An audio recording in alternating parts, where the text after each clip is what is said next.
Office au même moment. L'émission est également retransmise en direct à la Radio Liberté, le 6.8 MHz. Vous pouvez nous suivre à partir de vos radios, à partir de la maison. Nous allons justement vous donner le menu de notre émission. C'est samedi 22 avril 2023. Nous allons parler, vous le savez certainement, de cette loi qui fait polémique, la loi dite Tchani, la loi portée par les députés nationaux, la proposition de loi portée par les députés nationaux Singhi Pouloulou. Nous allons essayer d'analyser le contour avec ces différentes dénonciations faites. Vous le savez, ça brûle à l'ensemble des Moïse Katumbi. Est-ce une loi véritablement discriminatoire telle que décriée par tous? Nous allons en discuter sur ces plateaux. Également à la Radio Liberté Kinshasa. Nous allons également parler de cette affaire Mongatutu avec ses décisions prises. Vous le savez, il y a eu surséance à la haute cour militaire. L'affaire a été momentanément transmise au niveau de la cour constitutionnelle pour un avis sur exception soulevé par ses conseils. Nous allons en parler avec les techniciens de droit qui sont sur ces plateaux du canal Congo Télévision. Mesdames et messieurs, de nouveau merci de votre sympathique attention. Alors, nous allons recevoir les invités qui sont sur ces plateaux, je les ai annoncés. Tout à l'heure, il s'agit de Maître Loulou. Je préfère commencer par lui. Il nous a fouillé, ça fait plusieurs mois déjà. Il est ici donc son retour. J'estime qu'il était certainement en mandat pour des enseignements, parce que je rappelle qu'il est aussi enseignant en droit. Exactement, ça fait aussi longtemps. Vous m'avez manqué aussi. Là, il faut que je sois conscient de le dire. Merci pour cette invitation, nous sommes là. Oui, nous avons vraiment traîné dehors. Nous avons voulu aujourd'hui rentrer pour essayer un peu de partager avec vous, et aussi de partager avec nos auditeurs, soit à la radio ou soit à la télévision. Merci beaucoup. Le 6.8 MHz, c'est la fréquence de la radio. Vous qui nous suivez à la télé, vous pouvez également nous suivre en direct de la Radio Liberté Kinshasa, le 6.8. Alors, un autre invité, c'est Maître Cédric Kabeya. Il est l'habitude de cette émission. Il est l'un des invités fidèles, je lui dis, de cette émission Parlons Justice. Il est là sur ce plateau du canal Congo Télévision. Maître Cédric, merci d'être venu. Merci beaucoup, M. Bonheur. Je vous remercie pour l'invitation. Je salue les auditeurs et téléspectateurs de CCTV et Rally. Et je salue l'aîné. Ça fait longtemps qu'on s'est vu. Maître Loulou, ça fait longtemps. On va revenir à lui pour nous parler de le port à non profond de Banana. Vraiment, la dernière fois qu'on s'est parlé au téléphone, c'était pour me donner des orientations vers quelqu'un. Donc, c'était un peu ça. Merci beaucoup à vous, Maître Cédric Kabeya. Un autre invité, il est là. Il a signé la charte d'adhésion à l'Union Sacrée de la Nation. Il a été systématiquement pris en partie par les auditeurs des rendez-vous auditeurs. Mais on n'est pas là aujourd'hui. Hein? On va parler justice un peu comme nous l'avons dit. Il s'agit du président national Djemelko, Maître Zorobabel Moulang. Il a quitté la voie centriste congolais VCC pour l'Union Sacrée de la Nation. Désormais, il soutient la vision du chef de l'État. Vous êtes là parmi nous. Je vous remercie d'être là. C'est moi qui vous remercie et je salue tout le monde. Je salue mes collaborateurs, je salue ceux qui nous suivent aujourd'hui. Et je pense que, vous savez, ma participation à l'Union Sacrée, c'est pour apporter une pierre à la construction de notre pays. Et il n'y a que les montagnes qui ne changent pas, mais un homme, lorsqu'il y a évolution, il doit prendre conséquence de l'évolution et au besoin prendre une décision. Et justement, et aussi autour de ça que nous avons discuté, je préfère pas qu'on puisse aborder la question aujourd'hui, parce que ça fait polémique. Beaucoup ont dit, mais Maître Zorobabel est un radicaliste qui est devenu membre de l'Union Sacrée. Montagnes. Non, je dis justement, je ne veux même pas qu'on en parle. Moi, je parle de l'aspect judiciaire, je préfère commencer par vous. Je vais revenir, ça c'est une question globale que nous posons toujours. Oui. L'état de l'avancement de la démocratie congolaise, ou dire la santé de la démocratie congolaise. Votre point de vue, c'est la santé de la démocratie congolaise au regard du système de la gestion actuelle du pays par l'Union Sacrée de la Nation dont vous faites partie. Vous savez, je dois vous dire une chose. Avant même d'accéder, d'entrer aujourd'hui dans l'Union Sacrée, d'adhérer, j'avais dit du haut de ce micro que la constitution actuelle devait être révisée, ou mieux, changer catégoriquement pour obtenir une constitution qui correspond au phénomène politico-social de notre propre pays. Vous savez, quand vous prenez le cas, par exemple, de l'article 165 et la loi sur les anciens présidents de la République, vous trouvez qu'il n'y a pas de justice. Et ça s'appelle réformes profondes qui doivent s'opérer. Ça veut dire que pour le moment, je crois que nous sommes à l'ère de la refondation de l'État. Et ce terme ne vient pas de moi, et ces termes m'ont flatté. C'est ce que vous avez adhéré à l'Union sacrée de la nation. Bien sûr, parce que sans refonder notre État, on n'est nulle part.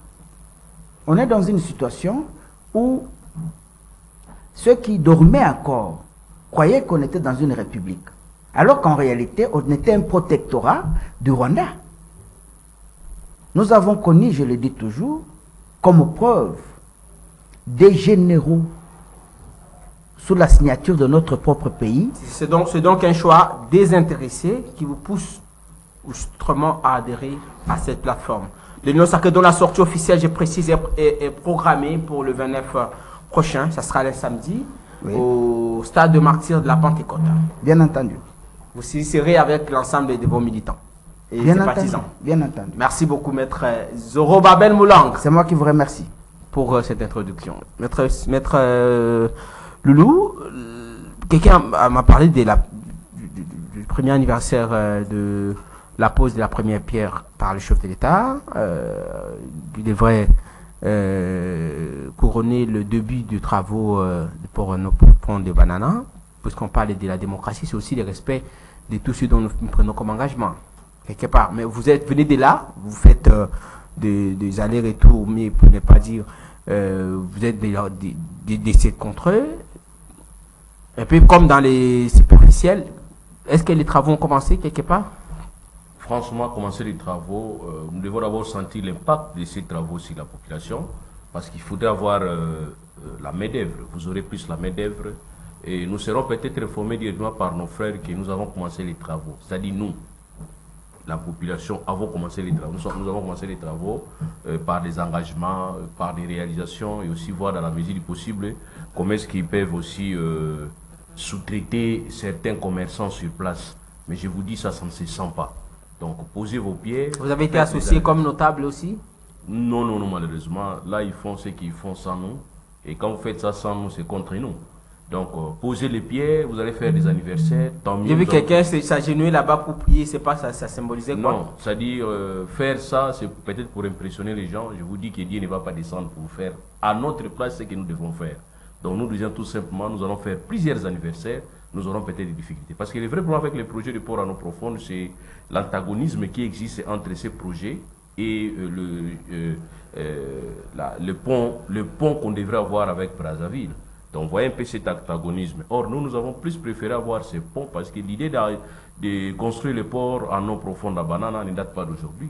J'ai toujours dit, ça peut même avoisiner 1919, lors de la Convention de Saint-Germain à Haye, en 1919. C'est là où les grandes puissances se sont convenues, même les règles de navigabilité de fleuve Congo et puis le fleuve Niger.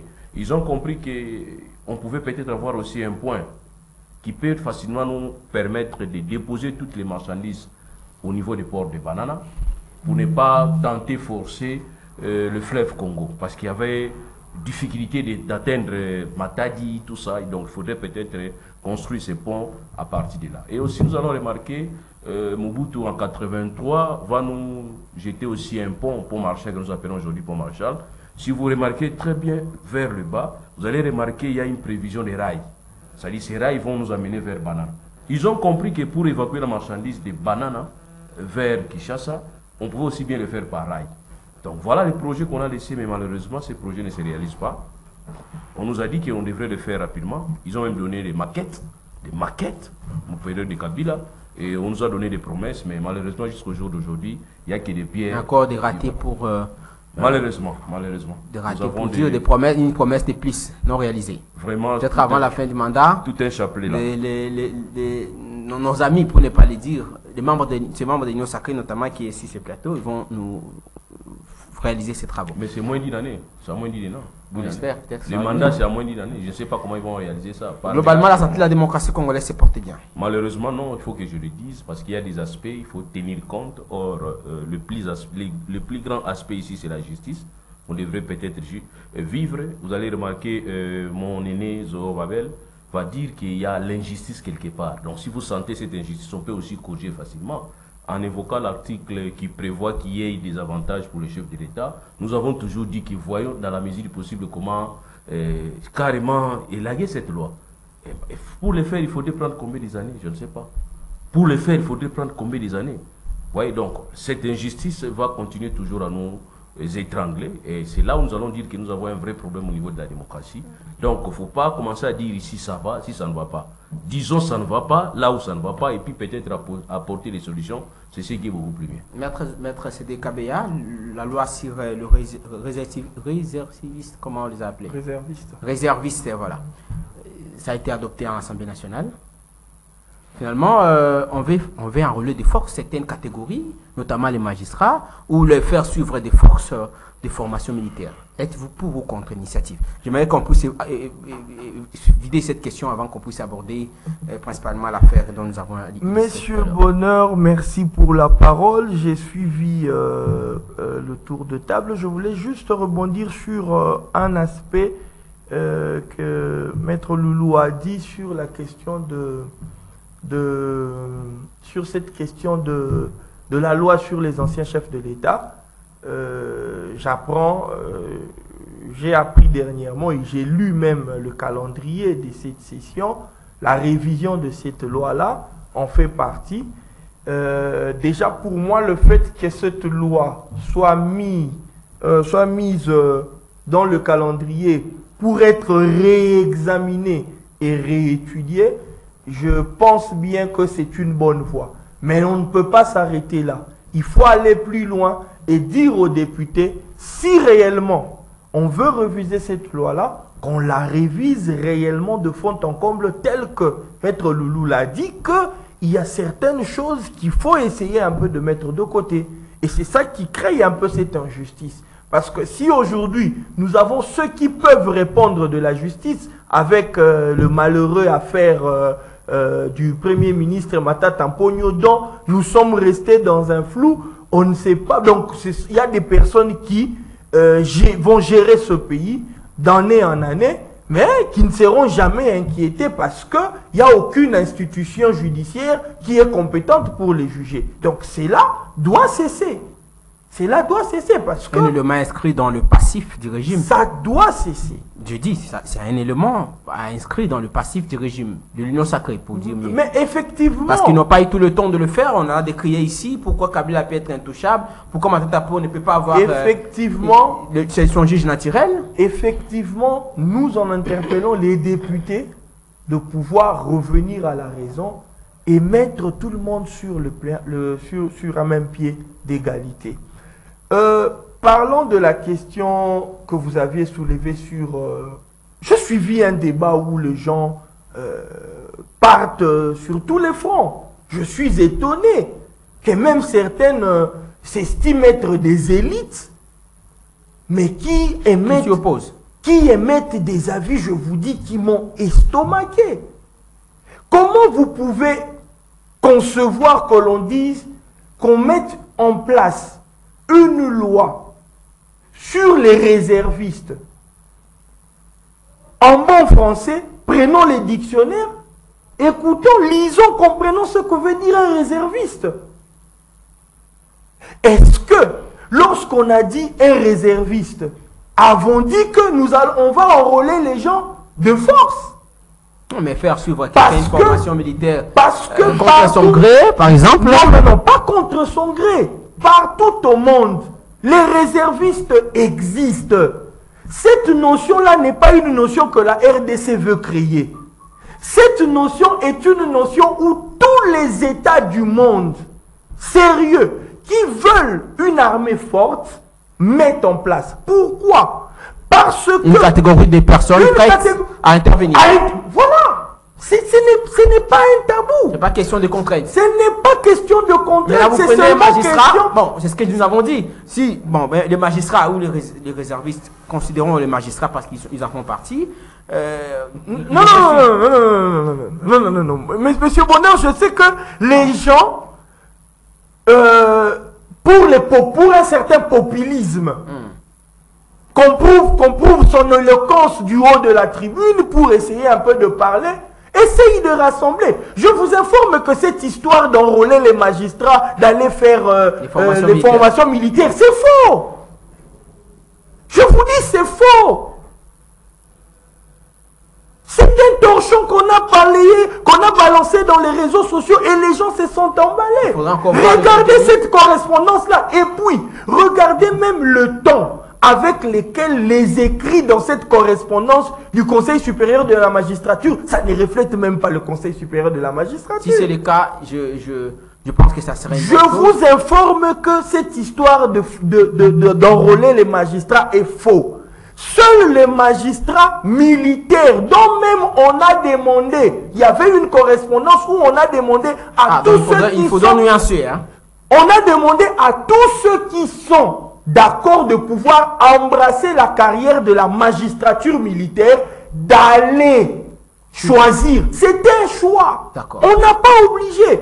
Et il y en a ceux qui sont allés, qui se sont inscrits. Et ceux-là seront obligés d'aller à la formation à l'EFO avant de pouvoir embrasser le corps. Je vous dis, le Congolais doit faire attention en cherchant l'information. Vous êtes favorable à cette initiative?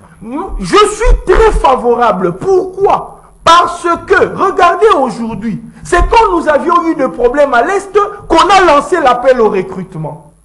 Les temps de recruter, les temps de former, pendant tout ce temps, il y a le front qu'il faut renforcer. Mais si l'on se dit, ok, nous avons déjà plus ou moins 5000 réservistes, des personnes qui volontiers ont dit, je fais une formation, je rentre chez moi, je continue ma vie civile. Les jours où on m'appelle sous les drapeaux, je suis prêt à aller intervenir. Merci. Et c'est ça. Merci.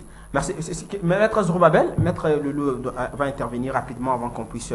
D'ailleurs, c'est vous qui allez introduire, ou Maître Loulou va introduire, et vous allez mettre ces commentaires, vous allez répliquer s'il y a des répliques à faire. Rapidement, vous avez suivi l'intervention de Maître Cédric Kabeya. Nous l'avons évoqué de façon un peu superficielle, mais parce que ça fait polémique. Pourquoi avoir choisi le magistrat et tout ça? Je ne sais pas, Maître Cédric l'a dit, ce n'est pas une initiative provenant essentiellement ou une création de la RDC, notre pays. Une bonne initiative selon vous, une bonne idée aujourd'hui de préparer les gens qui peuvent intervenir en cas de besoin. Bonheur, vous savez, qu'est-ce qu'on attend par un réserviste? Un réserviste, c'est un militaire formé dans un système où on a 2 ans, 3 ans de formation et puis on choisit. C'est une formation obligatoire. C'est obligatoire. C'est obligatoire. C'est-à-dire, quand vous terminez vos études, vous êtes enrôlé d'office avant de faire la vie civile. Les étudiants y compris, hein, bon. Et on en a parlé aussi. Mais c'est comme ça. Non, je ne parle pas de maintenant, je parle du principe. Général. Donc, quand vous allez dans les États civilisés, comme le cas d'hier avec le Congo belge, on est encore civilisé. Mobutu en est la preuve la plus éloquente. C'est lui qui a terminé ses 7 ans. Parce que dans l'armée, on doit obligatoirement signer un contrat. Moi, je suis parti au grade de caporal.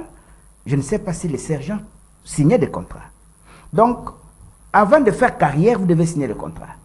Pour les soldats qui n'accèdent pas à la carrière, donc dès que vous terminez vos 7 ans, vous pouvez rentrer dans la vie civile. C'était ça le principe.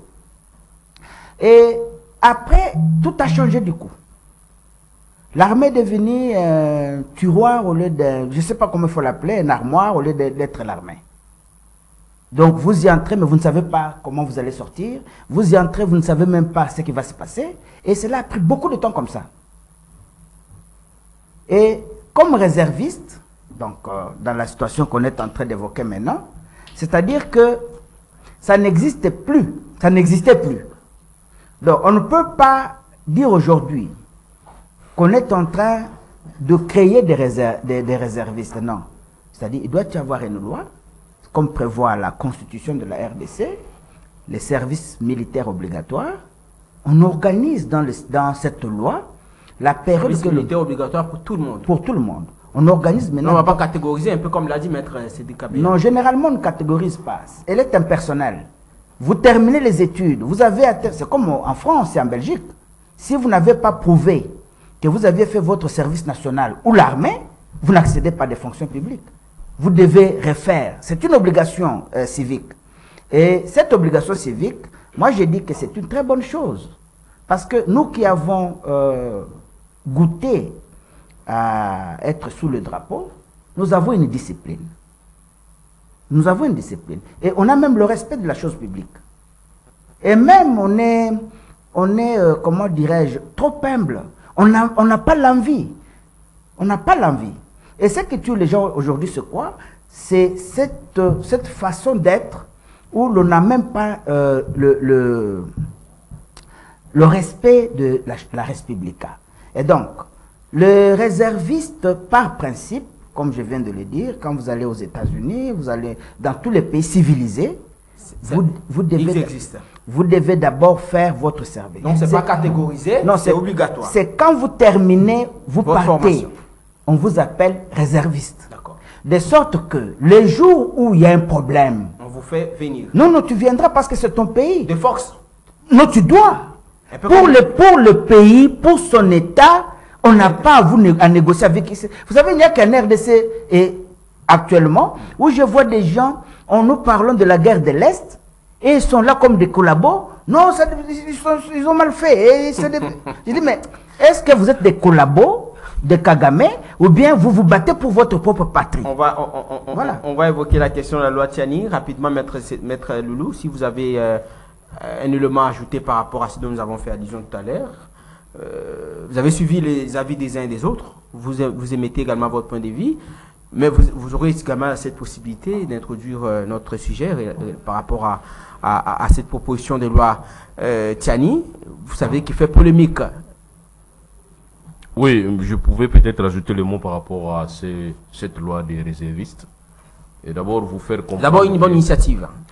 Cela incarne tout simplement cet esprit de défense. C'est-à-dire que tout citoyen ait cet esprit de défense. Mais je voulais vous faire comprendre que cet esprit, nous l'avons déjà. En 1998, vous avez vu comment est-ce que les Congolais ont stoppé la progression des Rwandais. Il y a cet esprit-là de défense. Et aussi, vous sentez à chaque fois que vous rencontrez des Quinois, des jeunes ici Quinois qui vont vous dire nous sommes prêts à aller nous battre pour défendre la patrie. C'est cet esprit que nous devons plus travailler. Parlons des réservistes, comment ils doivent être, l'attitude physique et aussi mentale. Posez-vous d'abord la question par rapport au comportement de notre armée avant de parler de ce que nous devons faire avec nos réservistes. Est-ce que l'armée est véritablement disciplinée? Exactement, c'est ça la question que je me pose moi-même. Voyez comment est-ce qu'ils sont. Si vous voulez savoir s'ils sont disciplinés, faites l'avocat, allez voir un OPJ, vous allez remarquer comment est-ce que vous êtes devant un impoli. Donc, vraiment un impoli. Donc, pour dire d'abord, l'armée a déjà des problèmes, notre armée a déjà des problèmes. Maintenant, il faudrait encore créer un corps à côté de notre armée qui a déjà des problèmes. Or, quand vous parlez même des réservistes, pendant l'opération, ils doivent être payés. Or, vous savez comment est-ce que vous-même vous payez vos soldats qui sont opérationnels. Donc, voilà pourquoi je dis a même fait la nuance entre les soldes aujourd'hui d'un militaire et ce que nous allons payer aux réservistes, nous savons pas là où nous allons tirer ça. Donc, pour dire tout simplement que c'est une bonne idée, mais moi, dans le cadre de priorisation des lois par rapport à cette mandature, on devrait peut-être élaborer d'autres lois pour permettre à ce que nous ayons plus l'impact sur la vie de la population. Au lieu de parler plus de lois, ne pour pas manger la viande de chien devant tout le monde pour préserver, il faut parler des réservistes. En tout cas, nous sommes des réservistes. Nous sommes des réservistes. Peut-être qu'il y ait une formation. Une loi qui contrebalance la loi Tiani, puisque vous en parlez. Je vais en parler. J'appuie Maître Sédi qui dit que quand on dit forcer les magistrats, il ne faut pas généraliser. C'est vraiment réservé aux magistrats militaires, c'est normal. Vous voulez juger les militaires, il faut être aussi militaire, il faut avoir cet esprit militaire. Donc moi je suis d'accord de cette loi, moi aussi j'aimerais avoir cette position. Si on peut me le permettre à cet âge, j'aimerais peut-être aussi avoir cette formation militaire. Mais en tout cas je ne sais pas comment est-ce que nous allons supporter ces corps que nous allons nous-mêmes créer. Voilà, parlons de loi Est-ce Tchani. qu'ils sont appelés à être payés? Mais oui, oui. Pendant l'opération, oui. Ah, Il oui. faut une rançon, il faut leur donner la rançon parce qu'ils vont se mettre à l'opération pendant que vous les appelez. Il y a un contrat, vous signez un contrat avec. Parce que vous êtes nation. Alors abordons la loi Tchani, l'initiative de l'ancien candidat présidentiel 2018, portée par le député national Singhi Pouloulou, qui divise les Cardinal Ambongo, l'a dit, un peu partout, hein, Moukouna aussi a réagi. Bon, la particularité de cette loi, elle est saisonnière. Elle vient que pendant une saison. Et souvent, c'est préélectoral. Cette loi a une particularité. Elle ne vient que vers la fin de chaque mandat. On vient vous dire que loi congolais père mère. Un peu comme on l'a vu en Côte d'Ivoire aussi. Or, cette loi pouvait bien venir au début du mandat. Comme ça, tout le monde est à l'aise. Nous priorisons ça. Nous discutons sur ça. C'est pas du tout. Ce n'est pas. Je ne sais pas. Je peux dire que c'est pas tout à fait mauvais. On peut discuter. Mais qu'est-ce que je demande? Qu'on les fasse calmement, sans tension, bien entendu, et sans vouloir le faire à la veille des élections. Sinon, on risque inutilement de croire qu'on est en train de chercher à empêcher les autres. Parlons de cette loi. Elle a une opportunité aujourd'hui, cette proposition. Et ce qui est regrettable dans tout ça, monsieur le journaliste, c'est qu'ils veulent faire coïncider cette loi avec la loi de la nationalité. Or, elle n'a rien à voir. La loi de 2014. Elle n'a rien à voir. Mais c'est justement, elle vient modifier et compléter la loi de 2004.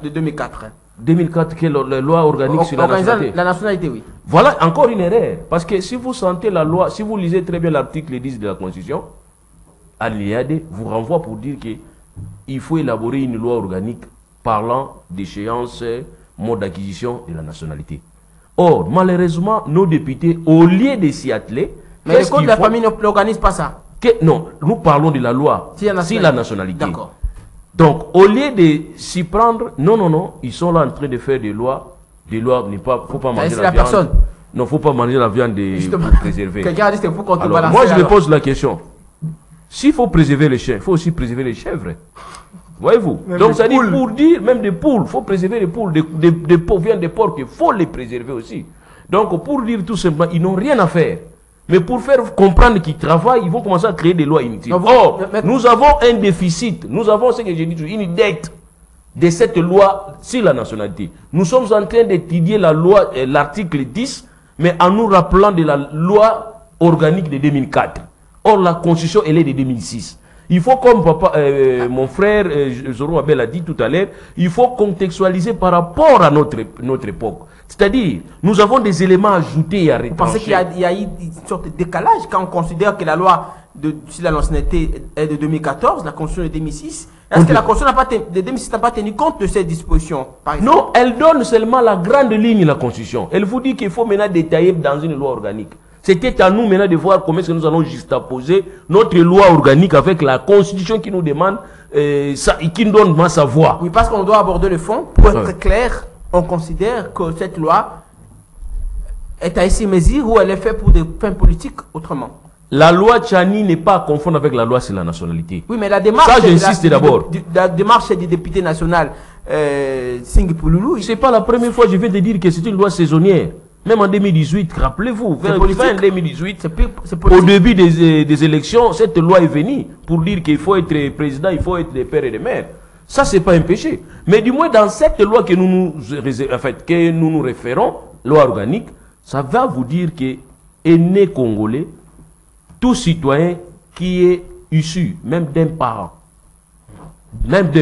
ça pose problème. Maintenant, s'il faut changer cette loi, et congolais d'origine. Pardon? Et congolais d'origine. Et congolais.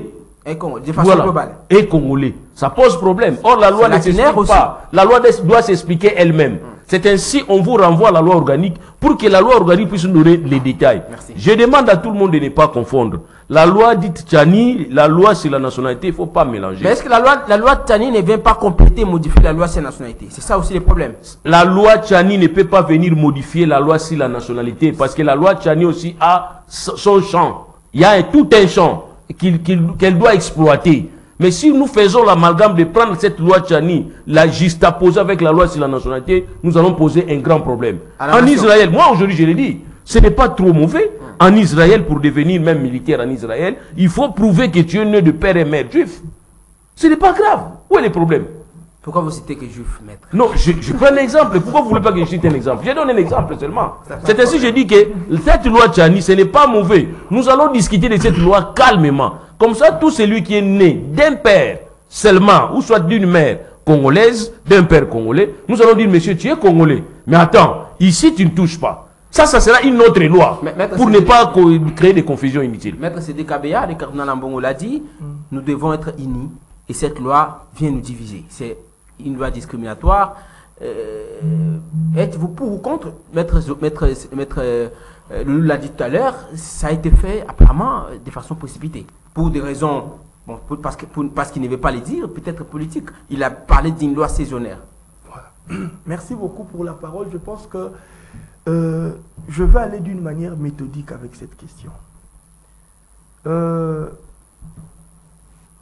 Ici, je comprends l'émoi des gens. Hein, comment est-ce que l'engouement qu'a tout le monde sur cette question.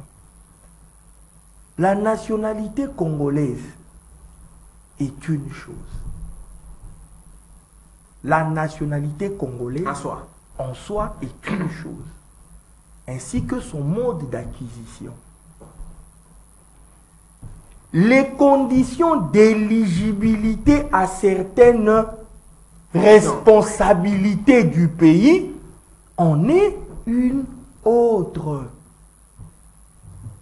En fait, c'est ça. Les personnes qui ne veulent pas qu'on touche le vrai problème de la nationalité. Non, non. C'est ce que j'ai toujours dit. Les conditions d'Égypte. Voilà. Les gens ne veulent pas qu'on touche les vrais problèmes. C'est les conditions d'éligibilité ou les conditions d'accessibilité à certains postes clés de souveraineté. Alors là, les problèmes. C'est ça la question. Un peu comme Maître l'a dit, j'aimerais quand même vous relancer, un peu comme vous l'avez relevé, Maître Loulou aussi l'a dit, il ne faudrait pas confondre l'initiative du député national. Avec la nationalité, c'est un raccordement frauduleux. Alors, qui fraude? Ceux-là le... S'il vous plaît. Qui aimerait frauder à S'il vous plaît. Mais ce sont les personnes qui se sentent visées. Vous comprenez? Les personnes qui sont dans une certaine catégorie, ne sachant pas comment débattre sur les questions de l'accessibilité, font un raccordement frauduleux sur la question de la nationalité. Pourquoi avoir choisi ces moments, Maître Loulou? Je vous dis, ces questions ici, partout au monde, aujourd'hui, ne se posent qu'au moment des élections. Vous avez cité les cas. Nous avons connu ces cas en 2006, où les gens ont dit que Kabila n'était pas congolais. C'est ça. En fait, cette question-là, en fait, moi, j'appelle ça un réflexe protectionniste. Alors, ce ne sont pas les opportunistes qui veulent se positionner politiquement, par exemple. S'il vous plaît, monsieur Bonheur, je vous dis vrai, partout où vous allez, même dans votre famille, les jours où on vous réunit pour un partage, le premier réflexe, c'est de savoir est-ce que tout celui qui est dans notre famille ici est réellement de notre famille. D'accord. C'est ça l'humain. Non, s'il vous plaît, monsieur Bonheur, je vais chuter. C'est ça l'humain. Qu'on ne nous raconte pas que non, pourquoi seulement au moment des élections? Non, parce que le moment des élections, c'est un moment clé où l'on choisit quelqu'un qui a le destin de la nation en main. C'est pour cela que dans cette idée protectionniste, l'humain a toujours cette idée-là. Alors, j'aimerais quand même, parce que je dois passer la parole à Maître Zoro, en toute sincérité, vous pensez que l'initiative du député Nsingi Pouloulou, qui est l'initiative de l'ancien candidat à la présidentielle, nous l'avons cité, Noël Tchani, portée par le député Nsingi Pouloulou, elle est rationnelle? J'aimerais que vous répondiez à cette question, Maître Zoro également devrait intervenir. Je vous dis, cette question vaut son pesant d'or. Elle est rationnelle? Elle est rationnelle, pourquoi? Parce que, en tant qu'un État, ou avec tout ce que nous avons connu, ou des personnes ayant assumé de hautes fonctions politiques, demain, en cas de problème, se déclarent étant d'une autre nation. Se déclarent d'avoir une autre nationalité. C'est comme cela que nous disons. Vous encouragez l'initiative, vous pensez qu'elle est rationnelle? Nous encourageons, discutons sur les valeurs, sur les réels problèmes qu'a le pays, par rapport à l'accessibilité, peu importe la période. Mais je vous avais... Maître Zorobabel. Mais si vous voulez, M. Bonheur, Oui. pourquoi on va dire peu importe la période? Ce n'est pas une question qui date d'aujourd'hui. Merci. C'est une question qui date depuis 2006. Maître Zorobabel Moulang. Maître Zorobabel Moulang. Bonheur, L'initiative est-elle rationnelle? J'aimerais qu'on commence par là. à mon jeune frère, je pense que cette initiative est d'abord inintelligente et puis irrationnelle. Vous savez, je vais aller par un raisonnement par absurde. On ne parle pas des conditions, mais on dit, pour être président de la République, il faut être de père et de mère. Ça veut dire que vous devez être qui? Un Congolais d'origine. Lorsque vous vous appelez Congolais d'origine, ça dit que vous avez la nationalité. Donc cette loi touche directement à l'effet de la nationalité congolaise. Alors je vais toujours par absurde. La Constitution actuelle dit en son article 10, alinéa 3, que ne peut être Congolais ou Congolais d'origine que c'est lui, la personne ou les personnes dont les ethnies, les tribus, les nationalités même ont existé en RDC au moment de son accession à l'indépendance de la RDC, c'est-à-dire en 1960. Et lorsqu'on veut nous parler des Congolais de père et de mère, qu'est-ce qui se passe dans la situation de l'Est? À l'Est, vous avez déjà en 58, je crois, presque 58, vous avez la MIB, la mission d'implantation de Banyarwanda. Il y a eu une grande vague de Tutsis qui ont été renversés par les Hutus, qui existaient déjà. Vous avez au même moment, disons dans la même circonscription, vous avez entre 35 et 40 d'autres vagues qui sont venues fuyant la Deuxième Guerre mondiale. Des Tutsis toujours. Et lorsqu'on vous dit qu'il y a beaucoup de Tutsis aujourd'hui, quand je suis en train de suivre les déclarations de Kabarebe, James, leur ministre de la Défense, que les terres de Massissi et d'autres terres sont occupées par les Tutsis. Mais c'est justement ces Tutsis-là. Là, c'est un raisonnement par absurde. Nous allons dans la sociologie d'abord. Donc, dans la sociologie sociopolitique, nos pères avaient décidé en 1964 qu'on ne pouvait bénéficier de la nationalité de notre pays que si on existait ou ses parents, ou ses aïeux, ou sa tribu, son ethnie, à la période de la délimitation définitive de nos frontières en 1908. C'est ça la vraie question. Parce qu'il fallait éviter tout. En 1971, nous avons un problème. Le directeur de cabinet, c'est un Tutsi. De Mobutu. Il fait signer à Mobutu la nationalité collective des Tutsis. Pas de tout le monde. Ici, je vais en passant vous dire que nous n'avons pas que le Tutsi. Hein? Nous avons aussi les Bimbadi. Ce sont des Bazombo à Kinshasa. Chez moi au Kasaï, on les appelle les Bimbadi. Ce sont des Angolais. Des Angolais, mais qui ont vécu ici avant même l'indépendance. Alors, s'il faudra avancer, Maître Zorobabel, au regard des Non, je suis en train de chuter. Justement, parce qu'on est pressé par le temps. Ah. Vous pensez aujourd'hui, comme vous l'avez déclaré déjà, c'est une démarche irrationnelle et inintelligente. Vous l'avez d'ailleurs qualifié ainsi. Oui. Mais au regard de la réalité aujourd'hui de notre pays, est-ce que vous pensez que la loi a été faite pour besoin d'écarter, par exemple, certains de nos compatriotes? Vous avez suivi, je l'ai parlé tout à l'heure de la position du cardinal Ambongo. Est-ce que, au regard de la loi, Maître Sédek l'a dit, on peut à tout moment mettre en place cette loi pour éviter que nous soyons victimes d'infiltration, autrement comme nous l'avons décrié hier? Que des personnes qui ne sont pas des nationalités congolaises d'origine puissent nous infiltrer. Vous savez, quand on parle Congolais d'origine avec la situation de 2004. Ce n'est pas 2014. La loi sur la nationalité, c'est 2004. 2004, ce qu'on a dit. Hein? Ça a été pas mal prononcé. En 2006, on a dit qu'on devait recorriger, faire une loi organique. Oui. C'est ça. Et cette loi n'existe pas. Oui. Ça veut dire que la loi de 2004, déjà, elle est caduque. Oui. Mais qu'est-ce qui s'est passé? Le problème, c'est que nous avons été infiltrés au point qu'on nous a tous, excusez-moi les termes. Si c'est mauvais, ne prononcez pas. On nous a tous... Est-ce que baiser, c'est un mauvais terme? Oui, oui. Bon, pas ça. On nous a tous dupés, roulés par la communauté Tutsi au dialogue intercongolais.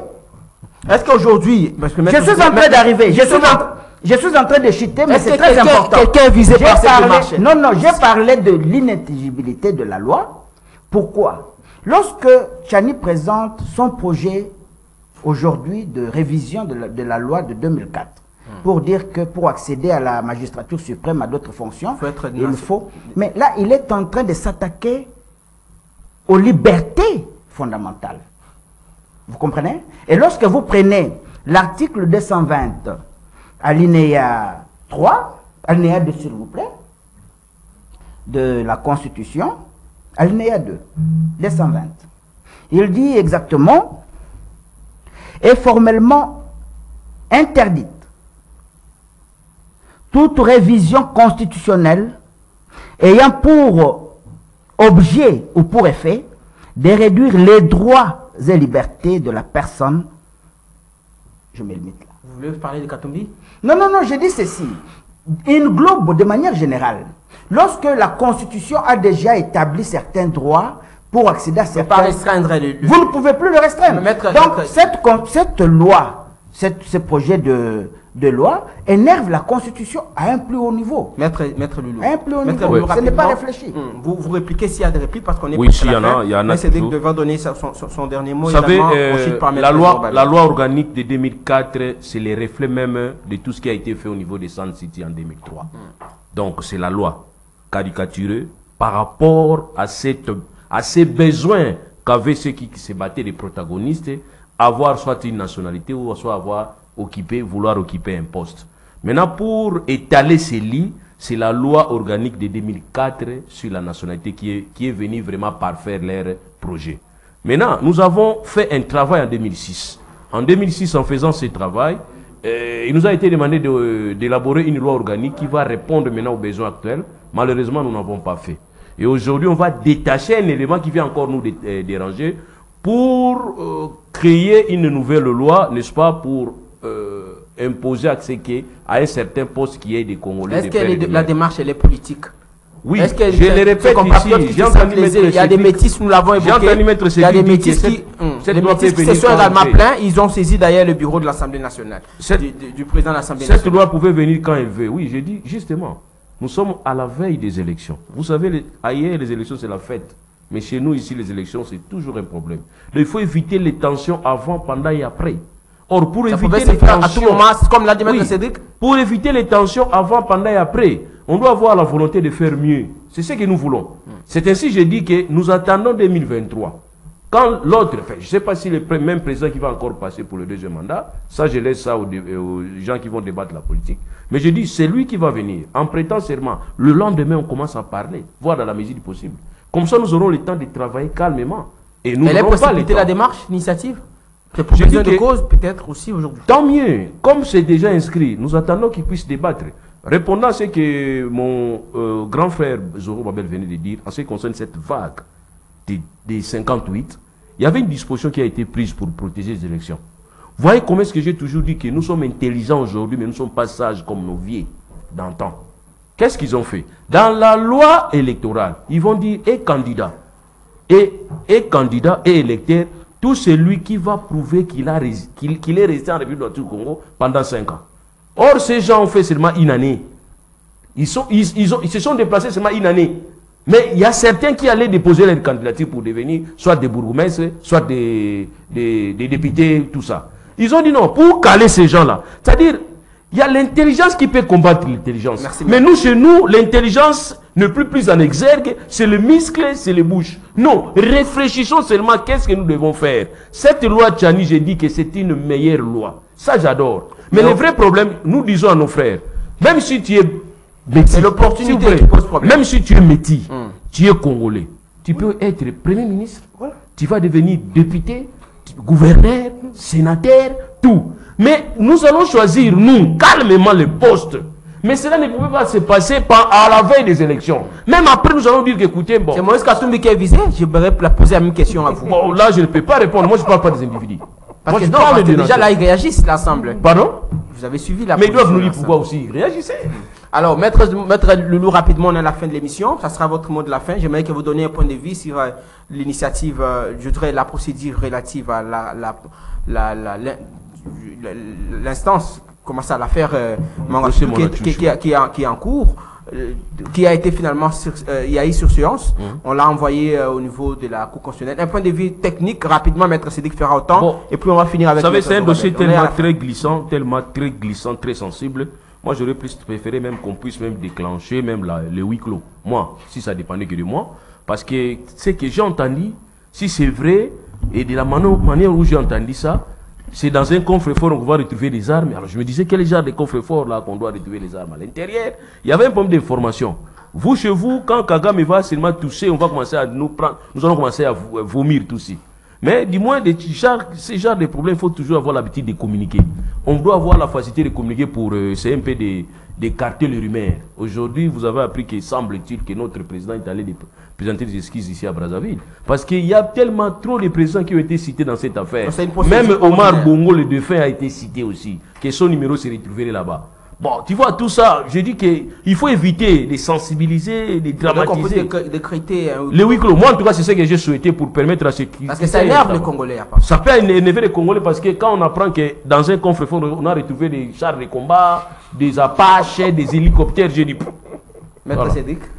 Merci beaucoup. Je pense que rapidement, sur la question, je voulais un peu dire, vous voyez, la question, on doit circonscrire le débat.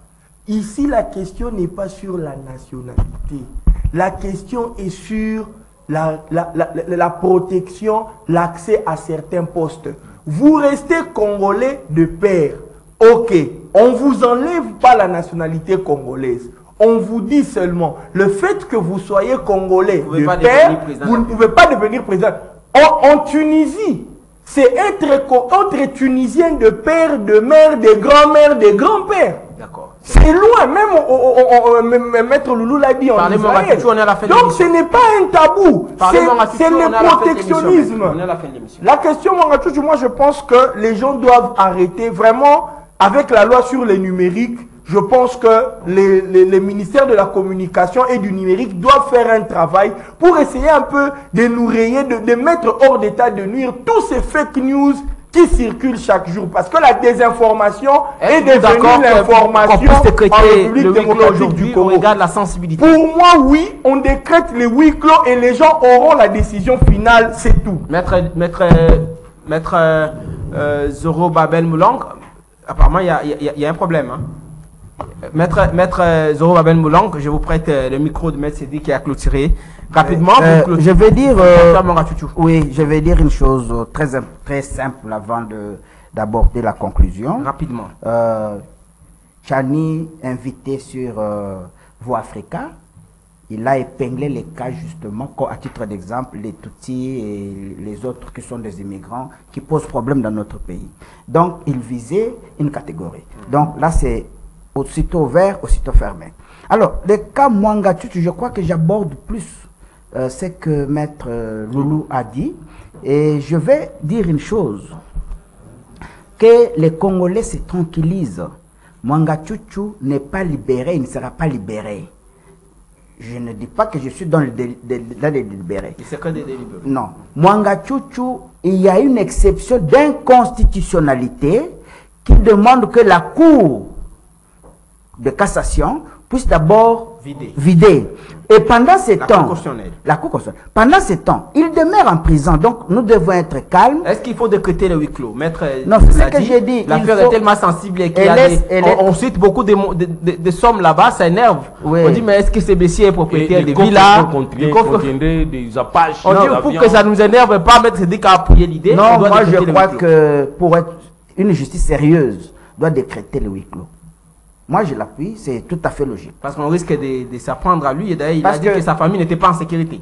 C'est tout à fait logique. Avec tout ce qu'on raconte sur lui, on peut soit l'assassiner, soit prendre sa famille en Et otage. cessez de citer les noms Merci de à vous notre tous. président. Oui, oui. Sassou On Moussa a cite- été sali inutilement. on cite tout le monde Et nous là-bas. sommes allés présenter des esquisses pour les noms de congé. Il dit non, moi en tout cas, On je cite, n'ai tout, pas cité on les noms cite de... tout le monde là-bas. Voilà. On craint que Maître Loulou aussi soit cité. Mais heureusement, vous êtes... Malheureusement, Merci. vous êtes... Ah, vous tous, Maître, je pense que vous ne serez pas cité là-bas. Non, non, non, non. Merci à vous tous d'avoir suivi. Vous étiez très nombreux à nous suivre à la radio Liberté Kinshasa, mais aussi sur Canal Congo Télévision, votre chaîne. Suivez également ce programme sur CTV Radio Kofi. C'est la rediffusion demain à 20h30 sur la radio Liberté Kinshasa et à 12h15 sur CCTV, Canal Congo Télévision. Vous étiez très nombreux. Merci à vous, Olivier Longwango, pour la complicité derrière la caméra. Dieu merci Kifou et Bruno Zinga étaient derrière la cabine technique. Nous vous retrouvons les samedis prochains pour un nouveau numéro de votre émission Parlons Justice. Au revoir et à la prochaine.